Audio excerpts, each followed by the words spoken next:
Dalawang individual sa Clarin, Misamis Occidental ang nasawi bunsod ng pagbaha dala ng shear line. Maraming pamilya din ang lumikas matapos makapagtala ng malawakang pagbaha ang 7 bayan ng probinsya.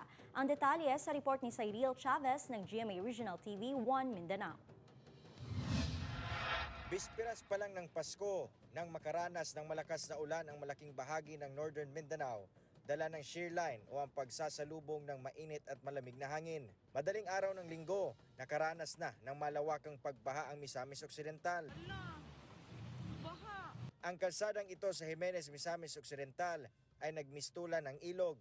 Ang babaeng ito naman ay sinuong ang hanggang leeg na taas ng tubig baha habang tumatawid sa kalsada.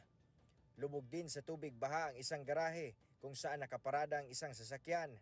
Iba't ibang klase ng puno naman ang naanod ng agos patungo sa mga kabahayan. Hanggang baywang na taas naman ng tubig baha ang naranasan ng mga residente sa Barangay Talik sa Oroqueta City. Resulta ito ng malakas na buhos ng ulan kaya agad nagsagawa ng rescue operations ang CDRRMO. Agad namang iniutos ng LGU ang forced evacuation sa mga barangay sa Tabuk Norte, Kanubay at Buntawan.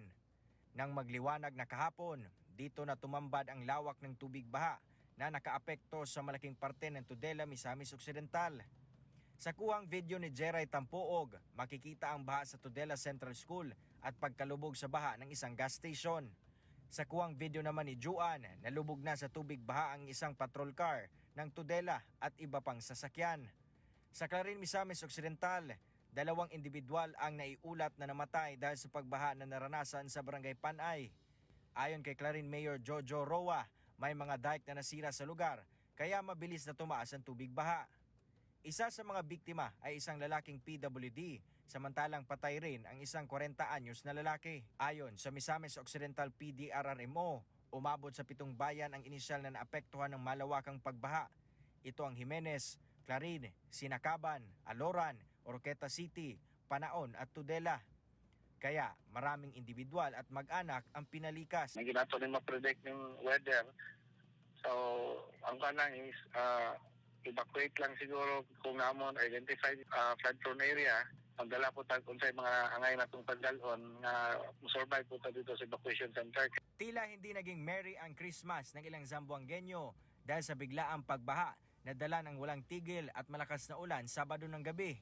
Naabutan pa ng GMA Regional TV 1 Mindanao si Ronnie Ariuza, taga-barangay Gisaw, na naglilinis ng kanyang bahay at tinatanggal ang makapal na putik dala ng abot dibdib na tubig baha. Samantala si Evangeline Mendoza naman na taga-barangay Gisaw ay inanod ang bahay.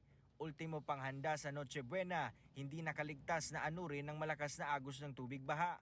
Sa inisyal na datos ng Zamboanga City Disaster Risk Reduction Management Office, mahigit 10 barangay ang naapektuhan ng biglaang at malawakang pagbaha. Sa Lamitan City, Basilan, 4 na barangay ang labis na naapektuhan ng pagbaha. Ito ang Barangay Singal, Limook, Malinis at Matibay na may mahigit 1,338 na pamilya ang lumikas linggo ng madaling araw. Ayon kay Oliver Torres ng CDRRMO Lamitan, unti-unti na ding bumabalik ang mga apektadong residente sa kani-kanilang mga bahay nang humupa na ang tubig baha.